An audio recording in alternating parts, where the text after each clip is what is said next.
بسم اللہ وحدہ لا شریک لہ واشہد ان محمدا عبدہ ورسولہ اما بعد فاعوذ باللہ من الشیطان الرجیم بسم اللہ الرحمن الرحیم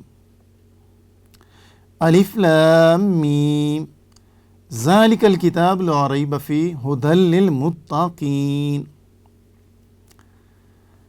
جب پچھلی مجلس میں ہم نے یہ طے کر لیا کہ قرآن پاک کی حیثیت مذہب، اسلام اور دین کی دنیا میں میزان، فرقان، برہان اور مہیمن کی ہے، تو آج ہم ایک قدم آگے بڑھ کر اس چیز کا مطالعہ کرتے ہیں کہ قرآن پاک کے نازل کرنے کا مقصد کیا ہے، قرآن پاک کا ہدف کیا ہے، قرآن پاک کس چیز پر انسانیت کو توجہ کو مرکوز کرتا ہے۔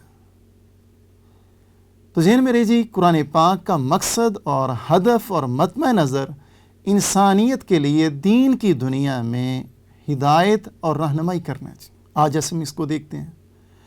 114 سورتوں کا جب ہم مطالعہ کرتے ہیں تو پہلی جو سورہ ہے وہ دراصل ایک دعا سکھائی گئی ہے، اور اگر اس کا سیاق سباق دیکھا جائے اور پس منظر کہ جب پیغمبر علیہ السلام کو وہ دعا سکھائی گئی ہے تو بڑی ہی غیر معمولی کیفیت ہمارے سامنے واضح ہوتی ہے۔ وہ صورتحال کیا ہے کہ ایک طرف یہود غیر خدا کی عبادت کر رہے ہیں، یعنی عزیر، اور اس کی منتیں مار رہے ہیں علیہ السلام۔ عیسائیت عیسیٰ اور عیسیٰ کی والدہ محترمہ علیہم السلام کی عبادت کر رہے ہیں، اور ان کے مد مقابل مشرکین مکہ حضرت ابراہیم اور اسماعیل علیہ السلام کی مورتیوں کے سامنے سجدہ ریز ہیں، ان کی منتیں مار رہے ہیں۔ تو اس صورتحال کے درمیان میں اللہ تعالیٰ حضرت محمد صلی اللہ علیہ وسلم کو یہ توحیدی دعا سکھاتے ہیں، اور اس کا حاصل اور خلاصہ ہر مسلمان کو یاد ہے، بلکہ اس کے دل دماغ میں پیوست ہے۔ اس میں ایک جملہ ہے، اہدنا الصراط المستقیم، اے ہمارے پروردگار ہمیں سیدھا راستہ دکھائیے، وہ ہدایت والا سیدھا راستہ کہ جن پر جو لوگ چلتے رہے ان پر آپ کے انعامات ہوئے، چاہے وہ انبیاء ہوں، رسول ہوں، شہداء ہوں، صدیقین ہوں۔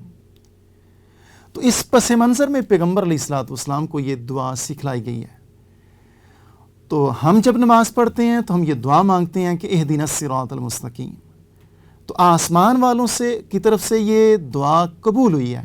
تو کہا جس ہدایت کے تم متمنی تھے، جو ہدایت تم مانگ رہے تھے، لو تمہارے پاس آ گئی ہے۔ ذالک الکتاب لا ریب فیہ ھدی للمتقین، یہ قرآن پاک جو کہ آسمانوں سے پروردگار کی طرف سے آیا ہے، اس کے منزل من اللہ ہونے میں کوئی شک نہیں ہے۔ یہ کرتا کیا ہے؟ ھدی للمتقین، یہ مذہب، اسلام اور دین کی دنیا میں انسانیت کی رہنمائی کرتا ہے۔ جس طرح نماز میں داخل ہونے کے لیے کچھ شرائط ہیں، مثلا پہلے وضو ہونا چاہیے، وضو کے بعد لباس اور جسم پاک ہو، نماز کا وقت ہو، قبلہ رخ ہو، تو تب بندہ نماز کے اندر داخل ہوتا ہے اور نماز اس کو وہ فائدہ دیتی ہے۔ اگر یہ چیزیں اس کے پاس نہ ہوں، نہ تو اس نے وضو کیا، نہ اس کا جسم پاک ہے، نہ اس کا لباس پاک ہے، حتیٰ کہ نماز کا وقت بھی نہیں ہے اور قبلے کی طرف منہ بھی نہیں ہے، تو یہ شرائط اور آداب اگر نہ ہوں تو نماز کے اندر وہ داخل بھی ہو جائے تو سوائے تھکاوٹ کے کچھ نہیں ملے گا۔ بین اسی طرح کوئی بندہ قرآن پاک سے ہدایت حاصل کرنا چاہتا ہے، کوئی فرد، گروہ یا جماعت، اور کہتے ہیں ہم اس کتاب سے ہدایت حاصل کرنا چاہتے ہیں، تو ان کے لیے پہلی شرط یہ ہے کہ اس کتاب سے فائدہ تب ہوگا کہ وہ اس کتاب کو ہدایت سمجھے، کوئی اور چیز نہ سمجھے۔ جب بندہ مومن اس کتاب کو ہدایت کے لیے ہدایت کا سرچشمہ سمجھے گا تو پھر یہ کتاب اس کو فائدہ دے گی۔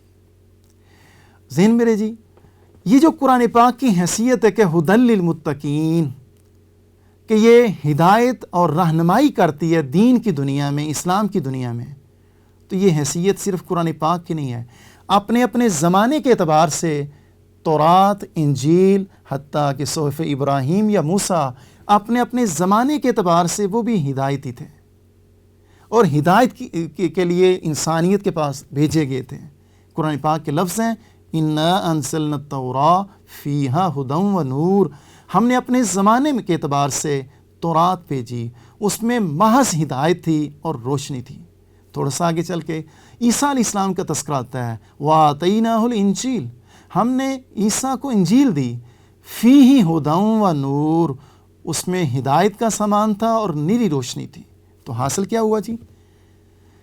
قرآن پاک میزان، فرقان، برہان اور مہیمن تو ہے، لیکن قرآن پاک کا نازل کرنے کا مقصد کیا ہے؟ کہ یہ لوگوں کو دین کی دنیا میں دین کے اعتبار سے رہنمائی کرتا ہے۔ اللہ تعالیٰ عملی زندگی میں مجھے اور آپ کو توفیق دے، جرأت دے کہ ہم ان تعلیمات کو اہمیت دیں جی۔